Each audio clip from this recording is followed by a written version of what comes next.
good morning sa lahat.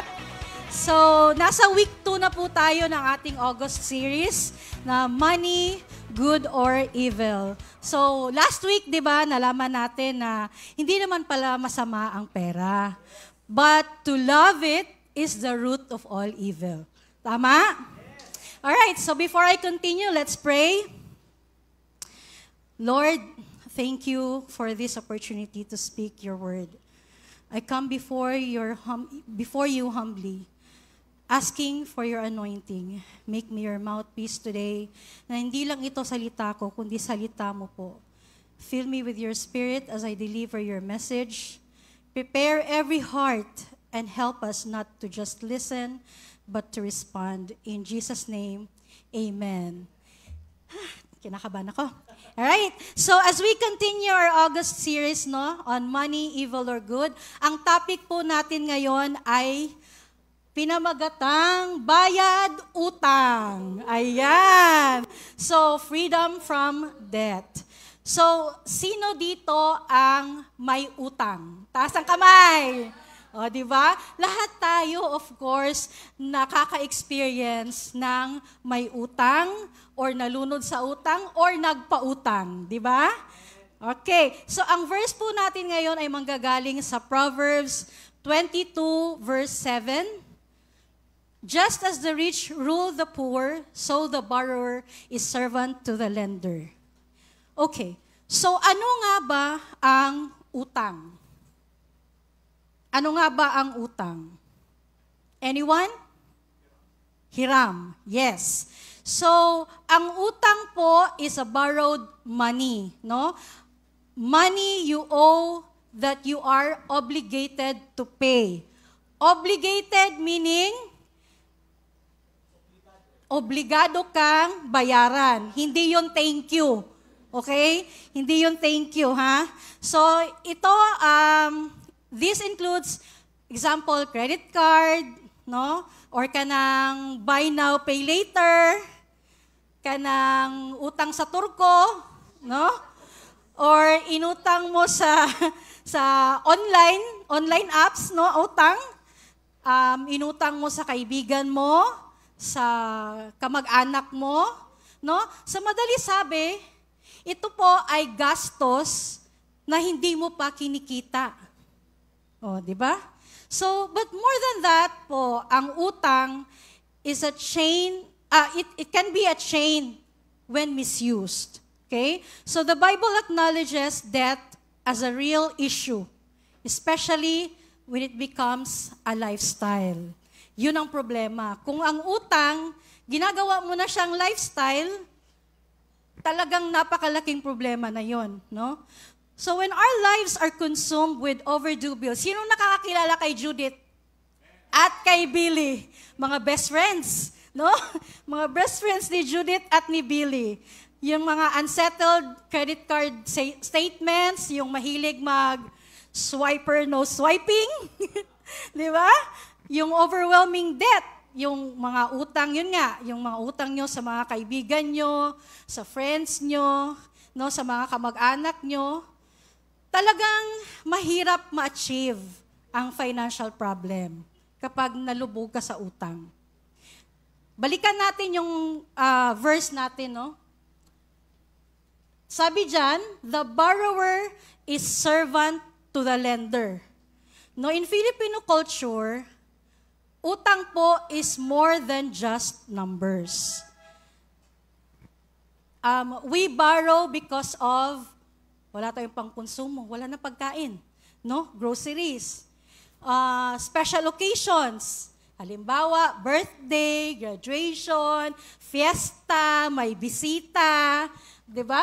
Umuutang kasi ayaw natin mapahiya, no? Or umuutang tayo ng gadgets kasi yun ang uso, di ba? Pero hindi lang pera ang inuutang natin, no? Pati ang peace of mind.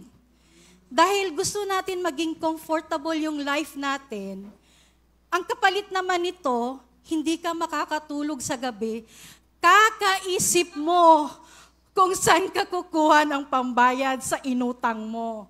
O, di ba? So nawala na yung peace of mind mo. So ibig sabihin po, utang is not just a financial issue. It's a reflection of the heart. So how we handle money reveals how much we trust and obey God. Yun po. So on historical biblical context, in Bible times, kapag hindi mo na kayang bayaran ang utang mo or yung utang ng family mo, either you or one of your members sa family could be sold into slavery. Ganon po ang nangyayari in old times, no? Kaya seryoso talaga ang usapin ng utang. So, hindi tulad ngayon na pwede mo na i-ghosting, no? Yung mga inutangan mo, di ba? Or you can easily change your number para hindi ka na matawagan, di ba? O kaya magpanggap ka na, ay, iba na po yung may-ari ng number na ito, no? Hindi ko po yan kilala, no? O kaya worst, aawayin mo na yung inutangan mo, no? Maraming ganyan. Sa Old Testament, may year of Jubilee. Ito po yung Leviticus 25, kung saan pinapatawad ang mga utang at pinapalaya ang mga alipin, no? Kasi ayaw talaga ni Lord na manatili ang kanyang mga tao sa pagkakakulong or pagkakautang. Today, God's heart for freedom has not changed. Ayaw pa rin niyang maging alipin tayo ng utang. So, quick survey lang, no? Nabasa ko kasi ito 70% po of Christians are in debt. Christians pa lang po yun. Paano na lang yung isasali pa natin yung unbelievers? Diba? So God's Word teaches us how to get out of debt. We have a God of impossible who does wonders in changing our lives if we humble ourselves and trust Him. So yun po. No? So balikan natin. Sige, next slide please. Thank you. So debt is a form of slavery. Sabi nga sa verse natin, so the borrower is servant to the lender, no? So kapag kasi may utang ka, automatic may amo ka. Yung inutangan mo, di ba? Kasi hindi lang, kaya iuulitin ko talaga to. Kapag ka umutang ka, hindi lang pera talaga yung inutang mo, pati kapayapaan mo, relationship mo, at minsan pati faith mo. No? Sabi nga ni Howard Dayton, no one is financially bound, is spiritually free. Ibig sabihin, kapag ka financially bound ka or nakagapos ka sa utang, your spirit is never free. No? So, and that can lead to sin. Sige po. Ayan. That leads to sin. Bakit? Kasi, number one, magiging dishonest ka na. No? Kasi kapag hindi ka na nakakabayad, hindi lang ikaw yung magiging sinungaling. Pati yung mga anak mo, pamangkin mo, natuturuan mo na rin na magsinungaling. Pag tinanap ako, sabihin mo wala ako ha. O, di ba? No? Mali na po siya. Di ba? O kaya, discontent and greed, magkasama talaga yan sila. Kung hindi ka na kontento sa kung anong meron ka, magiging greed ka na Magiging envious ka na kung ano yung nakikita mo sa social media. Dapat meron din ako. So maghahanap ka ng paraan. No? Mangungutang ka kahit hindi mo naman kayang bayaran. Kahit alam mo sa sarili mo, hindi mo siya kayang bayaran. Pero dahil greedy ka na, sige ka lang ng sige. No? And of course, yung pride. Pride kasi gusto mong pantayan yung tawag ng mundo na, ay, kaya ko rin yan. Kaya gagawin ko ito. Hindi mo pinag-iisipan. No? So, we are not meant to live as slaves, church. Sa totoo lang, many of us are saved. but still chained. Agree? No? Nakalaya na, pero bakit nakatali pa rin? No? We sing about freedom in worship, but in finances, we're still bound. Ang sakit, no?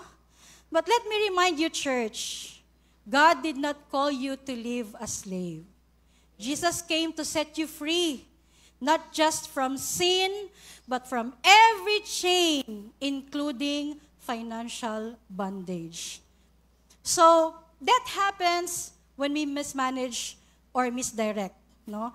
Hindi lahat ng utang masama, 'di ba? Last week, pinag-usapan na natin 'yan. May mga necessary debts talaga, no? Like for instance, gusto mong mag-invest, pero alam mo sa sarili mo na kaya mong bayaran 'yon. So that's a good debt, no? O kaya may mga circumstances sa life mo, emergency, kunwari, medical bills, talagang wala ka namang instant na pera. Pinoy kasi hindi talaga uso ang savings, no? Walang emergency fund. So, madalas talaga nangyayari sa atin yan. Kapag ka na-hospital, our only way is to utang para mabayaran yung hospital. Pero madalas po, we are in debt because of poor choices. Number 1, ito, spending without budgeting. No, check out ka ng check out, bahala na bukas. Familiar ba?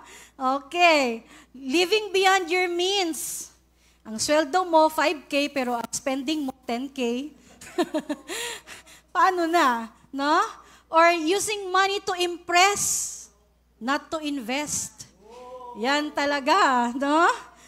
O kaya impulse buying, yung nape-pressure ka kasi one day sale lang eh. Tapos yung pinakagusto kong bilhin, ayan na, naka-sale na, 50%. O, di ba? So, kahit hindi mo naman kailangan, hala, sige, utang. Kasi sayang yung sale, sayang yung discount. No? And lack of accountability. Yung, madalas talaga ito nangyayari. Kapag uutang ka, ikaw lang yung nakakaalam. Wala kang pagsasabihan kahit pamilya mo. Pero pag nalubog ka na sa utang, lahat na kahit kapitbahay mo alam. O, di ba? Kasi pinabarangay ka na.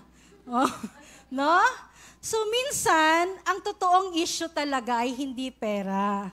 Kundi, ito, number 1, entitlement.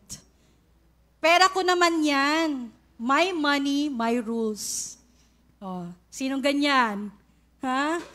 Ito po yung mindset na dahil pinaghirapan ko naman yung pera, pakiramdam ko, karapatan ko naman na kung saan ko gusto gastusin. No? Parang wala ka ng accountability kay Lord. Ang problema, kung tayo lang ang masusunod, madalas mapupunta talaga sa gastos. No? Be honest. Diba? Sa gastos na hindi naman kailangan. Okay? Next, ayan na naman si pride. Talagang makasalanan si pride no? Kailangan kong magmukhang successful kahit hindi pa naman.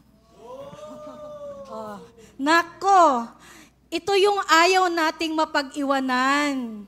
Kaya bumibili tayo ng mga bagay para lang pantayan o lampasan ang iba. Minsan, mas inuuna pa natin ang image kesa reality. Magising ka na. No?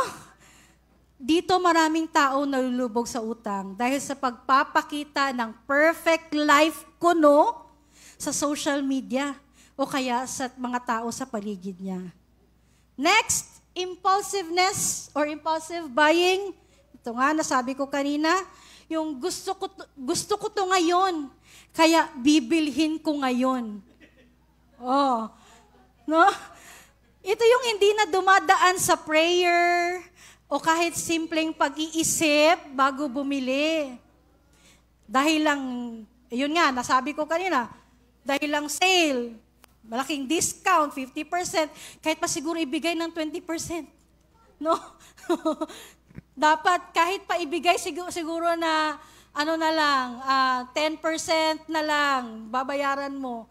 Kapag talagang hindi naman siya extra na pera mo, wag na lang, 'di ba? Umayaw ka na lang kasi ang ending, mga bagay na hindi mo naman talaga kailangan, babayaran mo buwan-buwan. Oh, 'di ba? Next, lack of discipline. Dito talaga tayo no? Pinoy no? Alam ko mali, pero sige lang. Oh, ayan. Ito yung hindi natin napipigilan ang sarili natin kahit alam naman natin ang consequences. Walang budget plan, walang savings habit, at walang consistency sa pagbabayad ng utang. Nako, kahit ilang financial tips pa ang marinig mo, basahin mo, no? Kung walang disiplina, babalik at babalik ka din sa pangungutang. No? And worst of all, kapag hindi ka na nagtatanong kay God, yun talaga, mahirap yun. So we really need to ask God first in every decision that we make. Sabi nga sa 1 Timothy 6:10, For the love of money is the root of all kinds of evil. Diba? Yun yung verse natin last week. Hindi nga siya masama, pero kapag yun ang naging master mo, delikado ka na. And honestly, tayo rin ang may kasalanan, no? We ignore the red flags. We borrow and borrow without really asking kung kailangan ba natin, no? We get impatient. Masyado tayong nagmamadali, guminhawa ang buhay natin. So we try to handle things our way. The biggest mistake is ignoring God's voice and doing things our way instead, imbis na His way. So dapat talaga, hintayin natin yung directive ni God. No?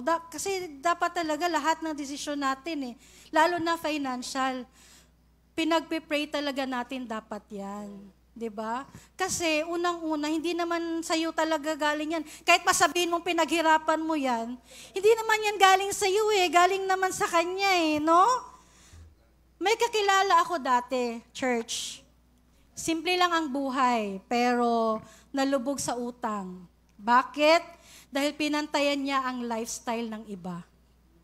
Bumili ng gadgets on credit, sumabay sa mga budol sale, ayan, mga bago lang ang 8.8, sino na budol? No? Add to cart, check out, no? Until 80% ng sweldo niya napupunta na sa bayad utang. So, isipin nyo, 80% bayad utang, yung 20%, paano pagkakasahin yun kay Judith at kay Billy? Nako, wala na, di ba? Pero nung nakilala niya si Jesus at tinanggap niya bilang Savior at Provider niya, doon siya nagbago. She applied godly wisdom, tinigil ang mga unnecessary expenses, at sinunod ang budget at unti-unting nakalaya. So, moral of the story, wala pong shortcut sa freedom. Pero may grace si Lord kapag pinili natin ang obedience. Amen? Palakpakan naman natin si Lord. Okay. So, next slide please. So, God wants you to break free. No? So, dito tayo. Kasi God cares about God cares about our financial health. Sabi nga sa John 10:10, I have come that you may have life and have it to the full. Oh, ano ibig sabihin nun? God is not just interested in our spiritual life, church. No? Hindi porket nagsisimba ka, pero wala naman yung wisdom mo on how to handle or manage your finances, wala din. 'Di ba? He cares about our financial health. Hindi buo ang buhay kung nakatali ka sa utang.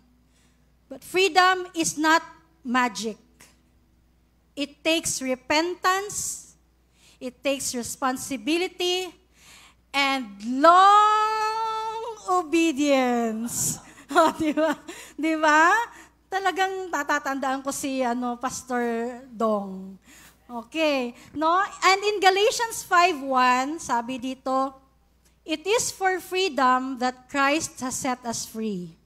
Stand firm then and do not let yourselves be burdened again. Amen? Yes, so freedom starts when you surrender your finances to God. No? He wants to teach you how to manage, how to wait, and how to obey, so He can bless you with more.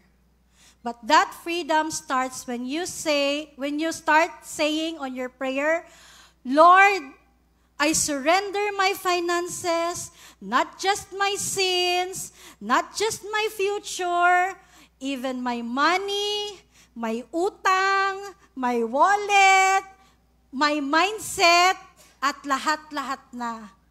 Ganon dapat ang prayers natin. No, that's why today, I want to give you 3 biblical responses to break free from debt. Excited na kayo? Okay. So what do we do? Number 1, acknowledge the bondage. No? You can't break free from something you keep on denying. So sige, deny pa na wala kang utang kahit marami ka namang utang. No? Tinatago-tago mo pa. Confess it to God, confess it to yourself, and to someone you trust. No, wag naman dun sa taong alam mo namang imamarites ka lang. No, doon ka sa taong alam mo na iga-guide ka din. 'Di ba? Kung paano i-handle yung finances mo. Sabi nga sa Matthew 6:21, for where your treasure is, there your heart will also be. Oh. At sa James 5:16, confess your sins to one another and pray for one another that you may be healed. Very good. Okay, so utang is not just numbers problem. It's also a spiritual condition. Dapat talaga basagin natin yun, no? Kasi yun hindi naman yun naka-align sa will ni Lord Hindi naman galing kay Lord yun. Kapag ka hindi mo na-handle ng tama. No? Madalas, siguro dapat umpisahan mo ng tanungin ang sarili mo. No? Or yung prayer mo siguro dapat, Lord, paano ba ako napunta sa ganito? Ano ba nangyari? No? Let Him reveal what's in your heart. Was it pride? Was it pressure? Or was it greed? No? So, signs po ng you're in denial. Ito, makinig church. Number 1, sweldo mo, hindi pa nahahawakan, may utang ka ng binabayaran. Na-rebuke ako dito. Di ba? Yung nakalista na. Kunwari, 15 ngayon. Tapos na yung sweldo mo, no? Bayaran mo na lahat. Oh, kalmado na. Pero hindi pa rin pala. Kasi kulang na yung pera mo Kasi binayad mo na. Tapos, aabang ka na ng next sahod. 15 pa lang. Ang sunod na sahod, 30. 15 days pa yun. No? Pero, yung listahan mo, overdraft na. No? Wala nang natira. No? Tapos, ang gagawin mo ngayon, mangungutang ka na naman sa iba para ipambayad mo dun sa existing na utang mo. So, in denial ka pag ganun. O kaya sinasabi mong, okay lang ako, kaya ko to. Pero hindi ka na pala nakakatulog. Balisa ka na parati, tsaka puyat. No? So, tapos ang prayer mo, Lord, paabutin mo naman to hanggang sunod na sweldo. I-stretch mo pa. No? Pero hindi mo inaayos ang mga pangangailangan mo o kaya ang mga problema mo. O, diba? Denial delays healing, church. Tandaan niyo po yan. You cannot fix what you refuse to face. O, so dapat talaga harapin niyo kung ano yung mga pinagkautangan niyo. Huwag mo niyong talikuran, huwag niyong takbuhan. No? Next. Align with God's wisdom. Sabi sa Proverbs 3:5-6, trust in the Lord with all your heart and lean not on your own understanding. So marami sa atin, nagtitiwala muna sa sarili bago sa Diyos. Sinong aminado dyan? No? Ulitin ko, nagtitiwala muna sa sarili bago sa Diyos. Ito yung, ang prayer, show me first, Lord, then I will trust you. Mayroon ba dito yan? Sa ibang church yun, no? Okay. Kumbaga, to see is to believe, no? Pero, minsan pa, ganito, bigyan nyo pa ng ultimatum si God. Sasabihin, Lord, bigyan nyo lang ako ng 10 milyon. Wala, Jude, alang-alang. 10 milyon. Mababayaran ko lahat ng utang ko. Magtitiwala na ako sa inyo. Pwede ba yun? No? Pero, ang sagot naman ni God sa'yo, trust me first, then I will show you everything. Amen? Diba? Sabi nga sa 2 Corinthians 5:7, for we walk by faith, not by sight. No, wag niyong hayaan na saka lang kayo magtitiwala kapag nakita niyo na. Kasi talagang hindi yan ipapakita sa'yo. No? Next, how do we do to be aligned with God's wisdom? Number 1, kaya niyo ba to? Stop adding more debts. No? Kaya yan, sa mga credit card holders dyan, guntingin nyo na daw yung mga credit cards nyo. No? Cancel nyo na yung mga subscriptions na hindi naman kailangan. Mag-pirated na lang daw. Uninstall nyo na yung mga shopping apps. Sus, ano lang yan, dagdag lang talaga yan ng problema. No? Second, be accountable to someone who will keep you on track. Ito na yung sinasabi ko kanina. Hanap kayo ng tao na magsasabi sa inyo or mag-check and balance sa inyo. Nabayaran mo na ba si ano? Oh, dapat ganon. Hindi yung, huy tara, may sale dun sa SM. 0%, gamitin natin yung card mo kasi ako din kukuha. Wag ganon. Kasi wala, kapag dating ng bayaran, iiwanan ka lang yan, ikaw na magbabayad, kita mo. No? Next, discipline is better than deliverance. Mas madali po ang iwasan kesa ang gamutin. Prevention is better than cure. Familiar? No? So, iwas-iwas na lang muna tayo para hindi tayo masemplang. No? Ask God before making financial decisions. Sabi nga sa James 1:5, if you need wisdom, ask our generous God, and He will give it to you. Amen? Pero, wag naman sana yung prayers natin na, Lord, bless my money. Pero ang tanong, sinama mo ba si Lord sa budget mo?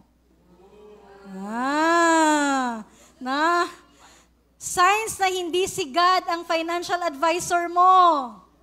Ito. Bili ng bili dahil deserve ko to kahit wala ka namang budget. Anong pinambili mo? Inutang mo lang. Oh, di ba? Lahat ng sale, lahat, sige, sinasalihan kahit hindi naman kailangan. Nagde-decide ka muna. Tsaka lang magpe-pray kapag na-short na. No, paldo talaga. No? Ginagamit mo pa yung verse na God will provide. No? Pero hindi ka nagtatabi. Hindi ka nagpa-plan. Hindi ka nagta-tithes. Nako, sorry sa mga tinamaan dyan. Okay? So church, wisdom po is not automatic. Hindi porket Christian ka, wise ka na sa pera. You still need to ask. You still need to pray. You still need to learn. You still need to surrender. No? So, may life hack lang ako. Ganito kasi, may nagsabi sa akin ito, kapag daw may gustong-gusto kang bilhin, hintayin mo daw muna yung 1 buwan bago mo bilhin. No? Tapos, habang iniintay mo 1 buwan, lalo na pag hindi mo naman need, yung want lang ba? Tapos, habang iniintay mo 1 buwan, ipon-ipon ka din. No? Kuha ka ng jar, hulog-hulog ka doon. Tapos, kung nasa mall yan, dalaw-dalawin mo lang kung nandun pa. No? Silip-silipin mo lang. Hala, naka-sale. Ay, wag mo na kasi. Test ko muna yung sarili ko kung kailangan ko ba? Or gusto ko pa ba? No? Or kung sa app naman yan, silip-silip, add to cart lang muna, wag muna check out. No? Tapos, pagdating ng 1 buwan, kapag binisita mo yung bagay sa mall o kaya sa app, gusto mo pa rin siyang bilhin, tama-tama may ipon ka na. So, hindi nasira yung budget mo. O di, go na, bilhin mo na. No? Hindi nasira yung budget mo, nakapag-ipon ka pa. Ganon daw dapat pagka bumibili ka ng wants mo. No? Pero ngayon, iba eh. Di ba? Iba ngayon eh. No? Sige, next. Ito naman. Act in faithful obedience. No? Faith is not just believing. It's preparing. So, ano ba ang steps natin dito? Make a debt list. Ano ibig sabihin nun? Ilatag mo lahat. From biggest utang to the smallest utang. Meron nga merong 2 sistema ng dito tayo sa make a repayment plan and be honest with your creditors. So meron daw 2 sistema ng repayment, no? Yung yung avalanche at saka yung snowball. Ayon. Yung snowball, umpisa ka dun sa pinakamaliit muna. No? Kasi syempre, titingnan mo yung budget mo. Ganyan. Halimbawa, may 4 ka na utang. Ang 4 na ito, may minimum na, kunwari, tigpa 500 sila, no? Tapos, yung last one, walang interest kasi sa friend mo lang yun inutang. Wala namang interest yun, no? Di ba? Oh. So, kung 1,000 lang yung utang mo dun sa friend mo, i-full mo na. Bayaran mo na para wala na labad sa ulo. O di 3 na lang sila. Tapos, syempre, the next month, di ba, tapos ka na dun sa friend mo, yung budget mo dun, 500. Yung 500, wag ka munang umutang. Yung 500 na dapat sana nakabudget dun sa friend mo dahil natapos mo na yung utang mo sa kanya, i-ano mo dun sa second na smallest. O di ba? Imbis na 1,000 yung minimum mo, magiging 1,500 na yun. So mas madali kang matatapos dun. O, tapos pag natapos na yun, yung kung magkano yun, doon naman sa third. And then sa fourth, hanggang matapos mo na. Ang disadvantage lang talaga, matagal yung process. Pero, nababayaran mo. Di ba? Walang nakatenga. Walang mangungulit sa'yo. Kasi binabayaran mo pa rin siya minimum. No? Yung avalanche naman, doon ka sa malaki. Yun kung may malaki ka din pera na pambabayad. No? Pero madalas talaga ginagawa yan pagka medyo, ano ka na eh, kunwari, pwede ka ng may savings ka or may extra income ka, ayan. Kapag ka ito lang din tip ko yung kapag ka di ba, may sweldo ka ngayon. Tapos kumuha ka ng side hustle.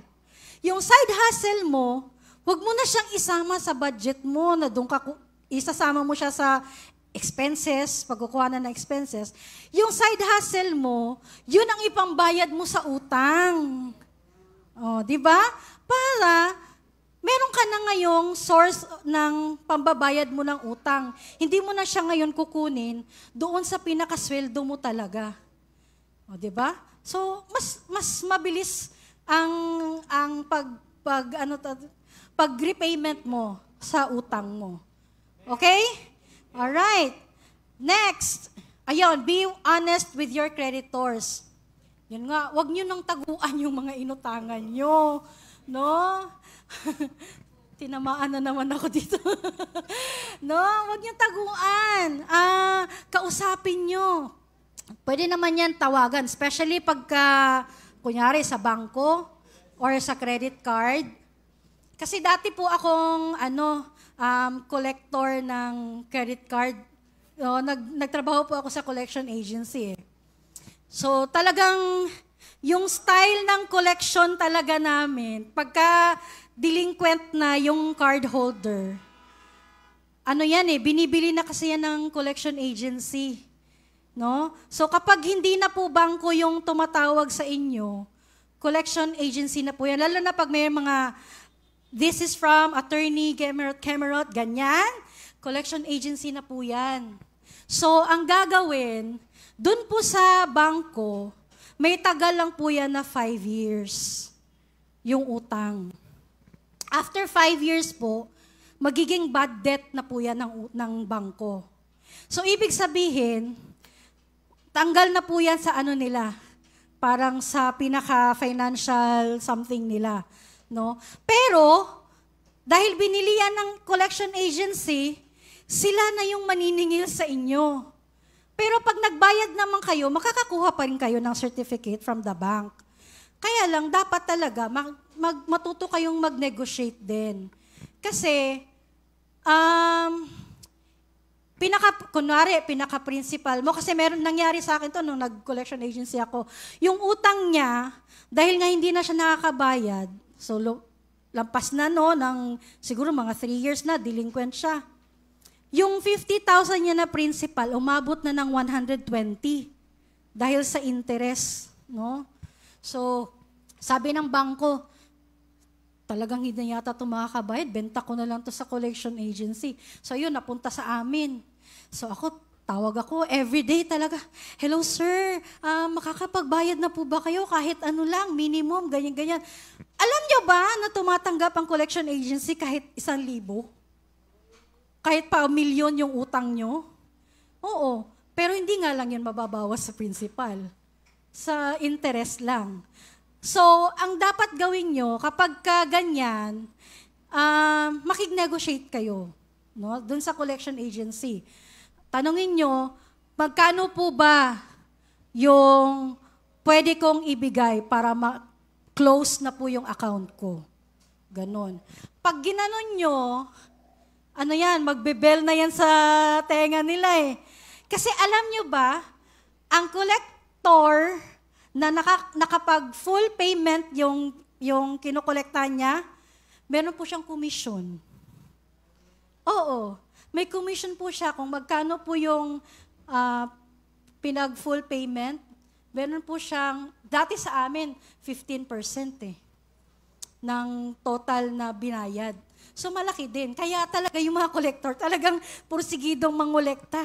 Kasi malaki din yung 15%, imagine, di ba? So ganun. Pero kung makipag-negotiate ka naman, bibigay naman nila yan. So yung 120, imbes na utang niya, dahil dun sa principal niya na 50, binigay na lang ng 65. Oh. Siyempre, kung ikaw yung umutang, kung may pera ka naman, sige, bayaran ko para ma-clear na yung pangalan ko. Kasi, church, Kapag kasi may utang kayo at sa bangko yan, magiging blacklisted talaga kayo. Hindi na po kayo makakautang sa iba. Hindi na po kayo makakapag-apply ng another credit card o kaya yung bank loan, car loan, mga ganyan, housing loan, mahihirapan po kayo pag hindi nyo sinettle yan. No? So, better talagang wag takbuhan yung utang. Okay? Alright. Next is, talk to your family about it. Wag niyo pong tawag niya, itago sa family niyo yung situation niyo. Kasi at the end of the day, family niyo din kasi yung tutulong sa inyo, no? Para sa akin iba-iba naman tayo ng sistema ng pagpapalaki ng mga anak, 'di ba? Sometimes parents, we tend to shield our kids from any burden kasi nga tayo yung parents. 'Di ba? Hindi naman nila kasalanan yung mga maling desisyon natin, no? Pero sa situation ko kasi, dahil nga single mom ako, talagang pinamulat ko sa dalawang anak ko na ito lang ang kaya ko. Okay? So, simula nung maliliit pa sila, kapag ka nag-mall kami, ang unang talagang tinatanong ko, so, ano nga ang rules natin? Walang hingi-hingi. Oh, ganon. So, tsaka, pagka nasa mall na, kapag humihingi, uwi na tayo. Oh, ganon. So, ang ginagawa nila minsan, syempre, bilang parent, talagang masakit sa'yo yun, no? Lalo na yung batang makulit na maliit, tatanungin yung sales lady, ate, magkano po? O, di ba? Ganon. Tapos tatanungin, Nay, meron po tayong pera. Ganon. So, sasabihin ko, wala. Sige, next time na lang. Di ba? Hindi naman yun sa binoburden ko sila. Pero minumulat ko po sila kung ano yung situation. Para alam nila kung hanggang saan lang yung pwede. May boundaries tayo. No? Kaya ngayon, talaga hindi sila mapaghanap. Siguro lately lang kasi syempre, kumikita na. No? So, nabibili na yung yung gusto.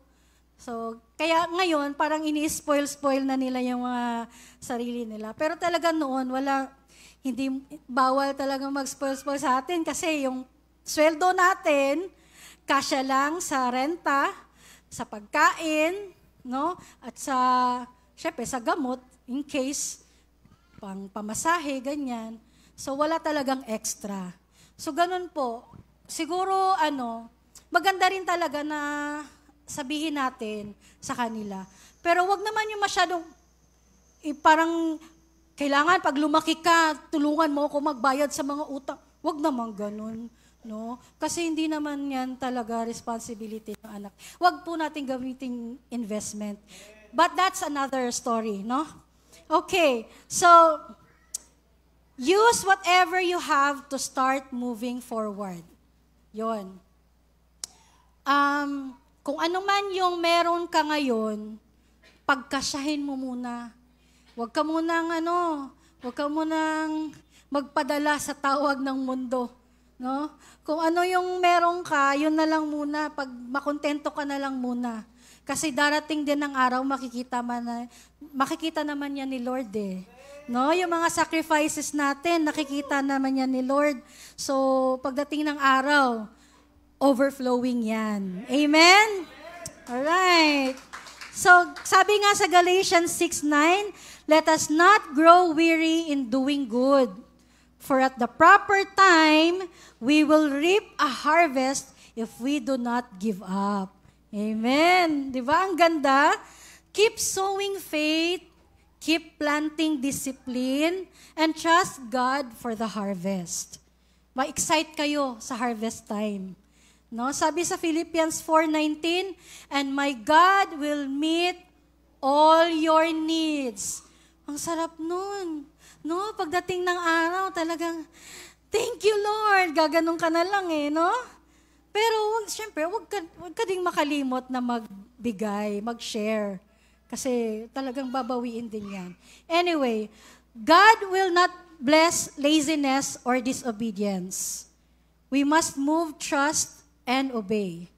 So what obedience might look like? Mag-budget kahit minsan nakakainis at masakit sa ulo. No? Sino dito mahilig mag-budget dyan? Talagang, paano ko ba i-search to? Paano ko ba pagkakasyahin to? Ganyan. Pero may tip ako.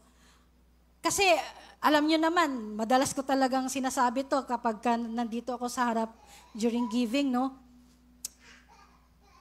Dati, nung hindi ko inuuna ikaltas yung tithes, talagang kulang, promise.